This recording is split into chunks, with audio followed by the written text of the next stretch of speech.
Yo, what is going on, everybody? Hey, this is your boy JC from JC Sports Talk.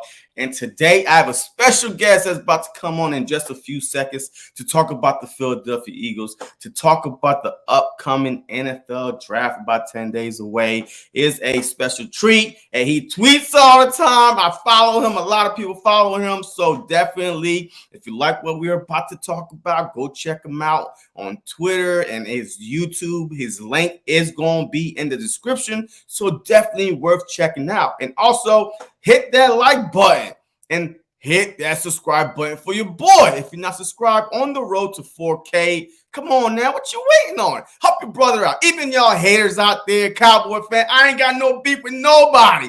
I'm just a sports junkie that like to talk sports, but I'm an Eagles fan. But without further ado, let's bring on our special guest. I'm going to let him introduce himself, and then we're going to definitely get into it.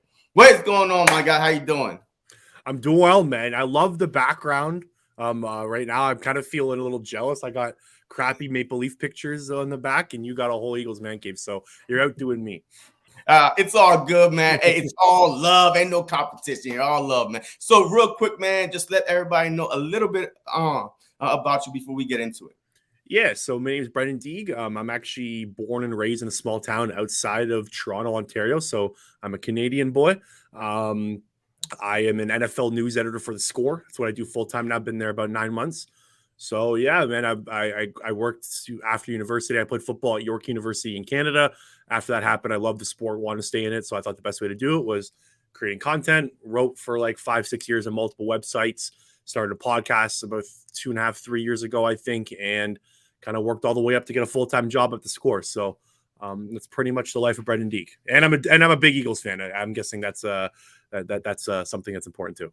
Yeah, and look, hey, you talking about you just my background. I'm just that you work for The Score, man. Like, I mean, you living the dream of a lot of us, man, writing for football, writing for your team. You know what I mean? So, hey, congratulations on that gig, man. And I love the podcast name, the Double Doink. And we all remember the Double Doink, man. But it is what it is. So I love your podcast. So everybody go check them out. The link will be in the description. But without further ado, hey, the draft is coming up. The Philadelphia Eagles basically went to free agency. They addressed some positions. But before we get right into the draft, like, what do the Philadelphia Eagles have to do, even after the draft, to complete this team, to get them back to that championship level competition that they were addressed in the Super Bowl? I actually think they are the team to beat the NFC right now heading into the draft. So I don't think there's too much to do. Kind of my biggest take, I guess, from the NFL offseason so far is not a lot of talent has changed teams. Like, you haven't seen any big names move. So basically the power rankings from last season, end of the season, can kind of give you a good leeway to this season, right? Like, I think there's a 3-team race in the NFC. I think it's the Philadelphia Eagles, Dallas Cowboys, and San Francisco 49ers. And so I don't think anything's changed there. And my bad. My dog's barking. You mind if I go grab her? So why you go take care of that, man? Hey, you hear it. The Philadelphia Eagles, to me, sounds like they are still the team to beat. The draft is only going to kind of like elevate them a little bit more, make them a little bit stronger, kind of address some positions that we are still lacking, but we know, hey, there are plenty of free agents out there. But go ahead, Brenden. Yo, my bad, man. My dog was being annoying. So yeah, I still think it's a 3-team race. I think the Eagles are probably the team to beat, but I wouldn't count out the Dallas Cowboys and 49ers as well. Oh yeah, so absolutely. So now we're about to go into the draft. So how do you overall, some people say this is a deep draft class and wide receiver, running back, and blah blah blah. So in your opinion, how good is this draft class? Not good, unfortunately. I have been very, very disappointed with my draft studies over the last 6 weeks. Not a lot of talent that I'm liking. I'm kind of having trouble falling in love with guys compared to other years. I'm not saying there's not talent to be had. I think where the Eagles are specifically at 10, there's not like a guy that's going to be there that you can't really poke holes in, for instance, right? Like, every pick that they're going to take, anyone that basically outside of maybe Will Anderson and Jalen Carter is kind of like, you're going to have a little bit of criticism to it. You can poke holes in their game.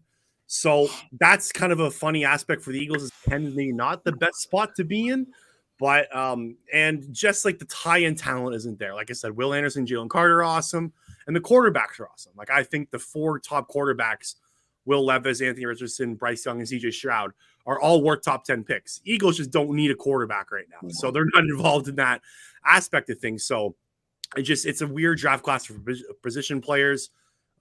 So that's kind of my overall take, but there's still talent to be had. So I don't want to poo-poo the whole draft and say like there's not going to be any good players, but historically compared to other years, I think this draft has like a lesser talent, I guess, than maybe last year or previous years before. Okay, yeah. So the Philadelphia Eagles have 2 first-round picks. The first pick is at number 10. So that we, you just said. So if the Eagles are on the clock, Carter is not there. Anderson is not there. Definitely, he's not going to be there. So they are at 10, knowing that they don't have no 4th, no 5th, no 6th. If you Howie Roseman, what are you doing at 10? Even though a lot of people want Bijan, but what are you doing at 10? Okay, so here's how I think Howie Roseman's thinking right now. They're at the 10th overall pick selection. They just made the Super Bowl. That doesn't happen. I don't think it's happened in like 30 years or a team has made the Super Bowl. It was since 1991. I know that. So over 30 years ago was the last time a team made the Super Bowl and in the top 10 pick. They're in a very unique spot right now to kind of grab a top end talent. Yeah. I personally think this is how I'm thinking. I think Howie Roseman probably thinks the same way. If you are at 10 and you're in this position, you want to go get a blue chip player at 10. I think that means trading up. I think Howie wants to go snag a Jalen Carter or a Will Anderson. Ooh. Now, like you said, they're probably not going to fall to 10. I would be shocked if either one of them fall to 10. So they're going to have to probably go up and get one. Now, I think there's a scenario where Jalen Carter or Will Anderson fall past the Lions at 6. The Lions just traded what was the cornerback? The cornerback. Jeff Okudah to the Atlanta Falcons. They have a big hole at cornerback right now. I think they're going to go with Devin Witherspoon or Christian Gonzalez. Who knows what the Seahawks are going to do at 5? They could go quarterback. They also apparently like Tyree Wilson. So I think there's a scenario here where one of the Will Anderson, Jalen Carter fall to 7. If I'm Howie, and I think he's probably thinking the same thing, get on that phone, give Vegas a call. If the quarterback's not there for Vegas that they want, they can skirt out of 7 and the Eagles can jump and get one of those guys. I think that's probably what Howie wants to do and what they're thinking. Because this is a scenario where you can get a top player for a Super Bowl roster. Like this is a very glorious opportunity here. Go and take it if you do. And if you do that, you can trade out of 30, recoup some draft picks for this year in the 4th, 5th, 6th rounds like you brought up. And you can use that ammo elsewhere. The Eagles also have 12 draft picks in next year's draft class right now with all the comp picks that they have and other trades. They have 12. Like you don't go into a draft with 12 draft picks. It just doesn't happen. No. They're going to have to move those picks somewhere, somehow. So they're probably going to use that ammo as well to maybe trade up, like I said, from 10 or use that ammo to trade back into the mid rounds this year. So I think that's probably the scenario that the Eagles want. I don't necessarily think that's the most likely scenario is trading up, but that's what I think the Eagles are probably going to want to do. Hey, yeah. Look, I never thought about trading up because I'm like, man, Carter ain't going to be there. Will Anderson is not going to be there. Yeah, the thing that makes Vegas very interesting is there's already rumors that Jalen Carter is off the Raiders draft board. Because Jalen Carter had off-field issues. The Raiders have been a mess drafting first-round picks with like Damon Arnett, Henry Ruggs. All these guys are getting off-field trouble. So there's rumors that they already don't even want to deal with the potential off-field issues that Jalen Carter has. So I feel like Vegas, that's what makes 7 a very interesting spot. And the other thing is the Atlanta Falcons are picking at 8. Chicago Bears are picking at 9. Can you take a guess who the 2 worst teams in the NFL in sacks were last year? The Atlanta Falcons, Chicago Bears. So if Will Anderson and Jalen Carter get past 7, they're most likely getting snagged up at 8 or 9. So the Eagles will have to jump those 2 teams. Yeah. So is there a scenario where the Eagles, because they don't have a 4th, 5th, 6th this year, so is there a scenario where the Eagles move down, get probably a late 1st or early 2nd, and then a 4th, and fall between 10 and 17 range, and still have somebody fall to them without even reaching? 100%. I think that's probably more likely than trading up. I'm just saying what the Eagles would want to do trading up. I don't think that's like, I don't think Will Anderson and Jalen Carter make it there. So I don't think that's probably going to happen. But I think if Will Anderson, Jalen Carter, the thing about What's interesting is the cornerbacks, in my opinion, with Devin Witherspoon and Christian Gonzalez are the two next best players in this draft that are not that are not quarterbacks. Yeah. Do the Eagles take a swing on a cornerback there? Devin Witherspoon and Christian Gonzalez are worth top 10 picks. There's just not an outlet for them to play right away. You have to kind of manufacture playing time for them, figure out how to get them on the field. The Eagles have also been very lucky with injuries in the cornerback position over the last 2 years. Steven Nelson started and Darius Slay started 16 games in 2021. They obviously didn't play that week 18 against the Dallas Cowboys. And then in 2022, Darius Slay and James Bradbury started all 17 games. Again, that doesn't happen very often. They've been very lucky at health at the cornerback position. So could they be saying, look, we'll take a swing on a guy here. Maybe someone gets injured. We can get him maybe in like a hybrid safety role on some packages. I think that's maybe a likely outcome too, because the Darius Slay and James Bradbury are getting up there in age. They're not getting any younger. So cornerbacks, like I think Jalen Carter, Will Anderson, Christian Gonzalez, and Devin Witherspoon are the 4 best players. Now, just the trade back aspect of this, if none of those guys are on the board, you could look at Nolan Anderson at 10. Again, he's what I talked about earlier. You can pick holes in his game. I like Nolan Anderson. I think I'd be fine with him at 10. But I think they're probably, if they can also trade back out. Now, the position to watch for the Eagles for a trade out is quarterback and offensive tackle. So there's going to be a run of offensive tackles in that like 8 to 18 range, those last 10 picks there, because Paris Johnson, Peter Skoronski, Broderick Jones are the top 3 tackles and offensive linemen. Teams value that position very well. The team could also trade up for the Eagles and say, hey, look, Paris Johnson's there at 10. We'll trade up and get that pick. So that's a position to watch for the Eagles for potential trade down. And then quarterback. If Will Levis falls, for instance, the Lions are sitting there at 18. There's a couple other teams that could trade up. The Tennessee Titans as well. I think they're actually at 11, though, so I don't know how far they have to trade up. But yeah, trading down from 10 is definitely a possibility. And then you're in that, like you said, that middle range, and there's some guys there I could see them taking. And I'm sure the hot one is Bijan Robinson that everyone loves. So let's talk about that. Hey, you know what? Perfect transition. Yeah. Like the Eagle fans are like 50-50. Bijan, right? He's the next, Barry Sanders of all time, whatever. They even want the Philadelphia Eagles to pick Bijan at 10. So what is the pros and cons with picking, Bijan at 10? And what are other running backs they could, possibly be look at if not Bijan? So the Bijan Robinson thing, I love Bijan Robinson. He was a pleasure to watch. Like, he was the best running back I've studied since Saquon Barkley. He was a blast to watch. He's electric. He's everything that everyone says he is. Like, he's a great player. He's a top 12 prospect in this draft, top 10 prospect even, depending on who you ask. The problem is there is not a running back in the NFL. There's one starting running back in the NFL right now that's currently over the age of 30, and that's Raheem Mostert for the Miami Dolphins.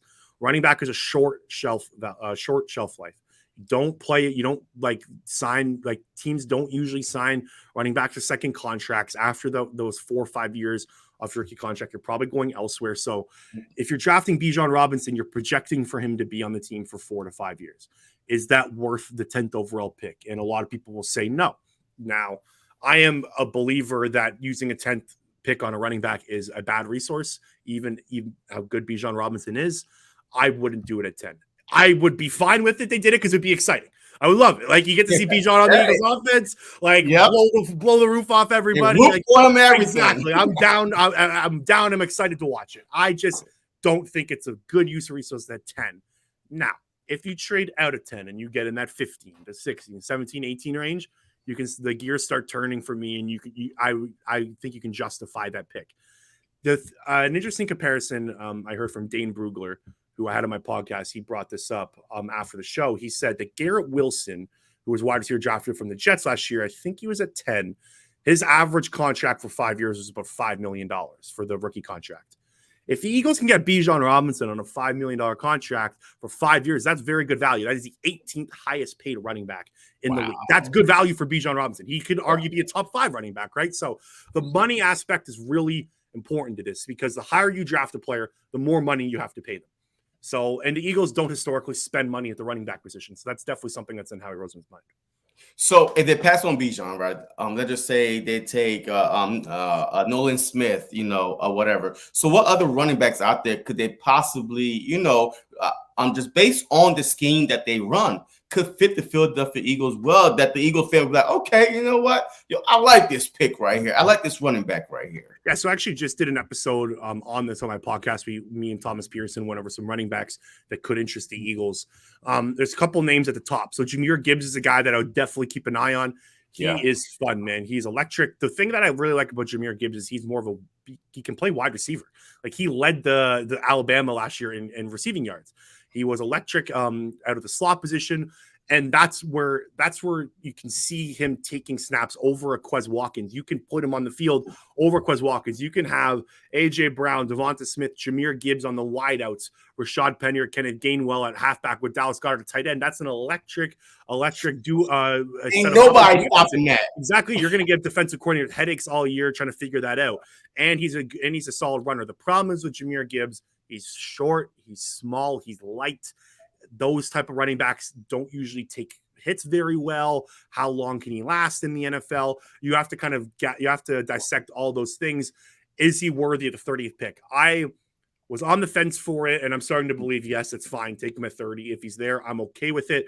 I think he's a top 30 player in the NFL, so that value's fine. You get a fifth-year option for him.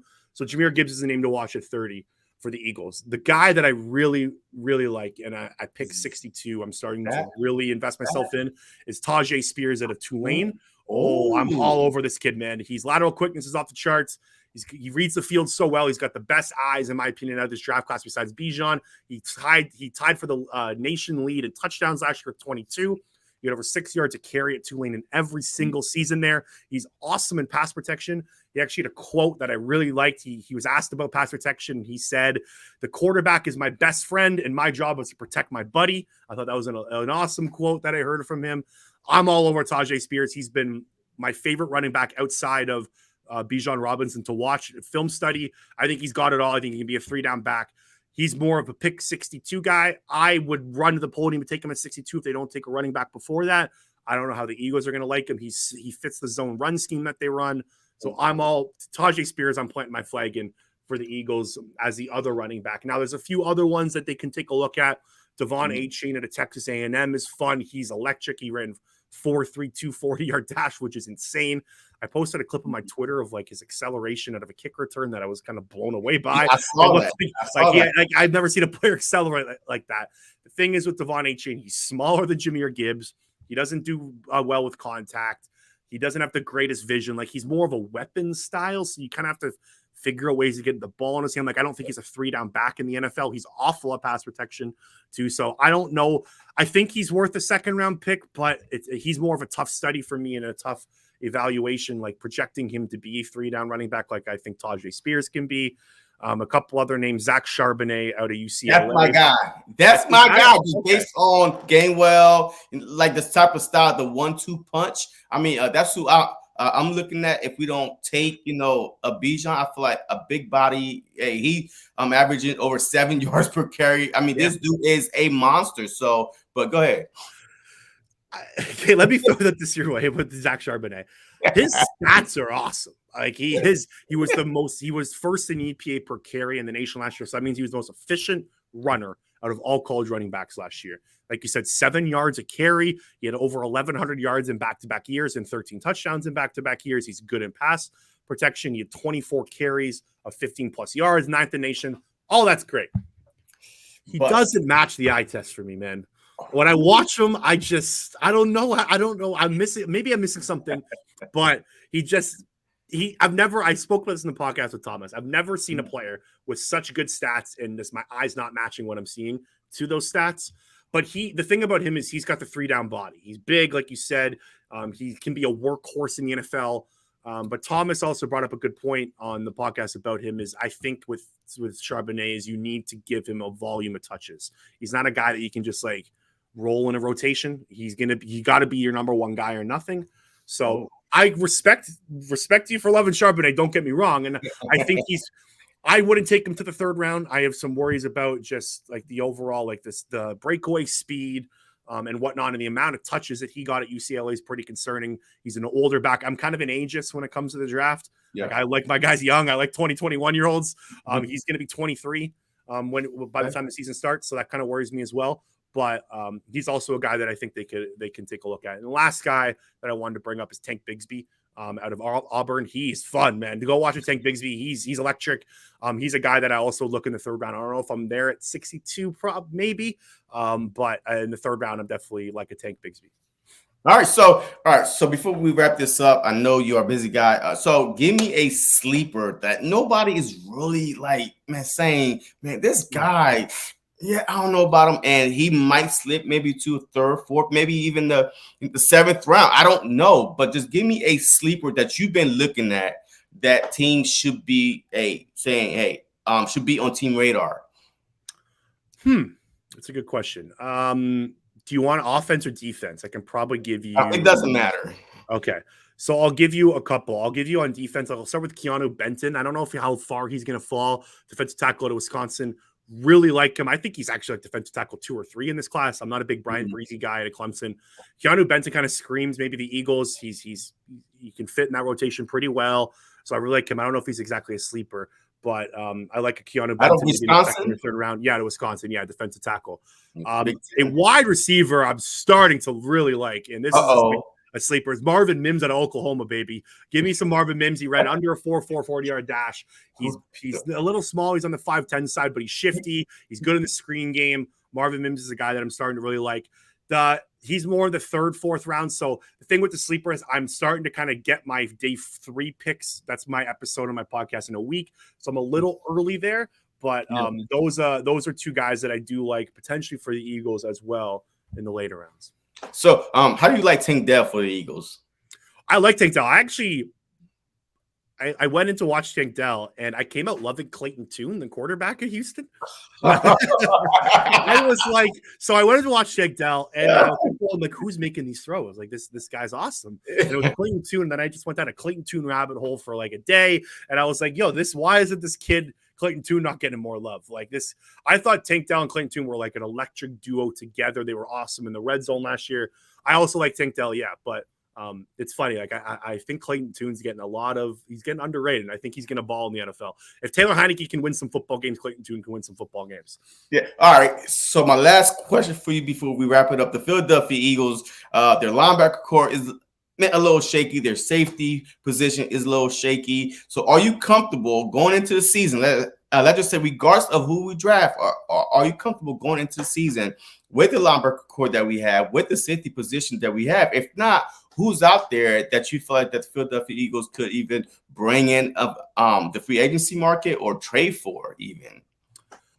I think there's the linebacker and safety position. One of those positions are probably you're going to go into the NFL season with the guys that they have. I don't know if they're going to be able to upgrade at both positions.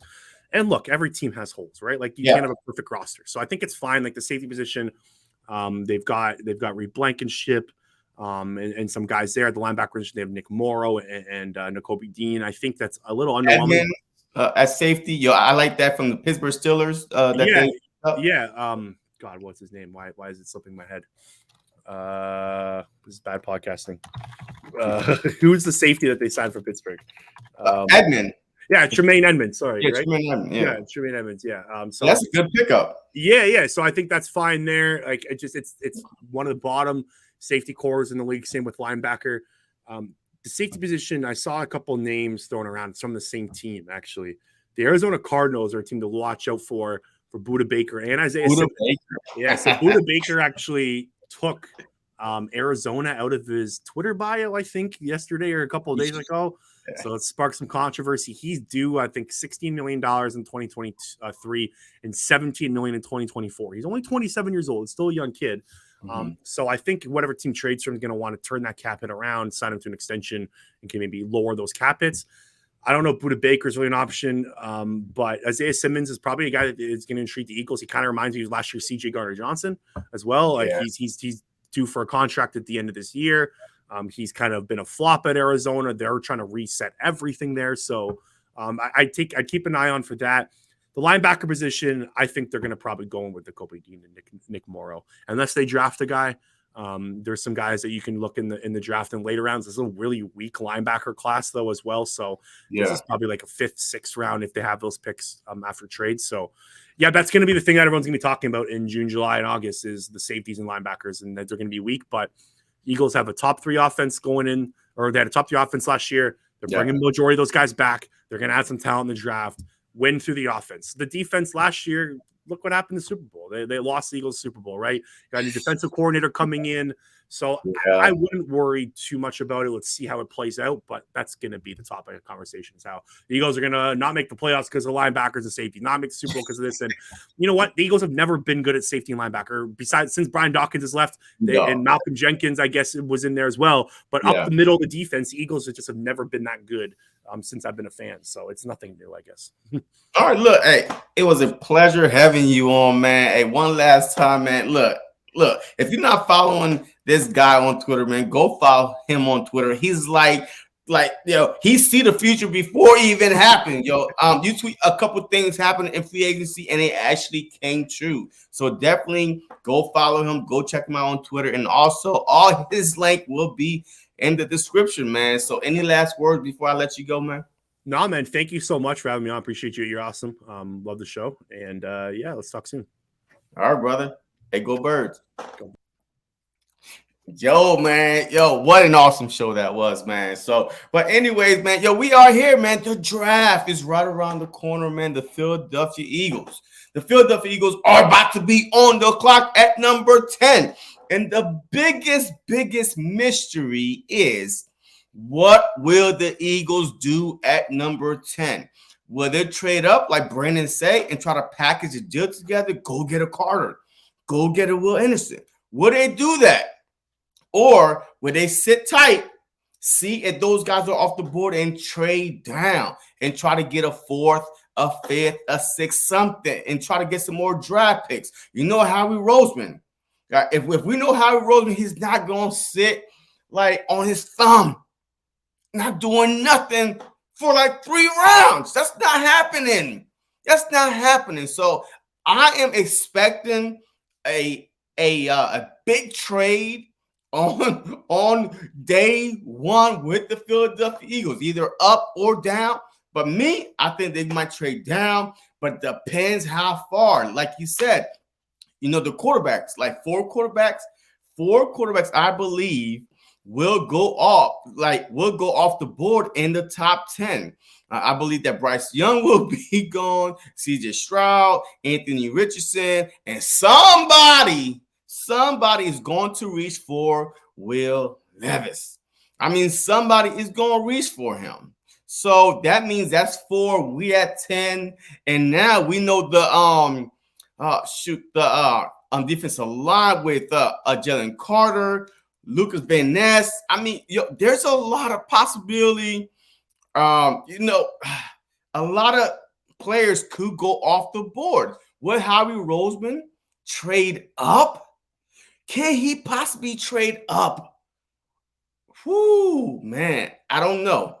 And since I've been knowing Howie, he literally trade down. So I'm not going to hold my breath. I'm not going to turn blue trying to hold my breath, because I don't think Howie Roseman is trading up at all. But the Philadelphia Eagles, man, right now, their offense, the only, Miles Sanders and Samalu was the only 2 offensive players that the Philadelphia Eagles lost. Out of 11, they're bringing 9 bodies back. We did sign Rashad Penny. We still got Gainwell, which Howie Roseman really believe in. That's why he was okay with letting a Miles Sanders go and not pay him, the money that he wanted, because he believed in Gainwell. Look, I'm not bashing B. John Robinson at all. I'm not. But I feel like with the Philadelphia Eagles offensive line, all season long, people have been saying anybody could run behind the Eagles offensive line. So why are we panicking now? Why are we trying to, go get a top 10, the best running back in the draft at number 10, when we are, once again, we're not going to feature him all the time. You know what I mean? So, but if we do get him now, I know you're like, oh my God, stop that shit. If we do get Bijan Robinson, I'll be the biggest supporter of Bijan Robinson. I might even get me a Bijan Robinson jersey. So I would support any player the Philadelphia Eagles draft. I'm just saying, just based on our defense, there's a couple holes that's older. Frederick Cox is not going to be there next year. He signed a one-year deal. Brenden Grant, he's not going to be there next year. You know what I mean? He's not a one-year deal.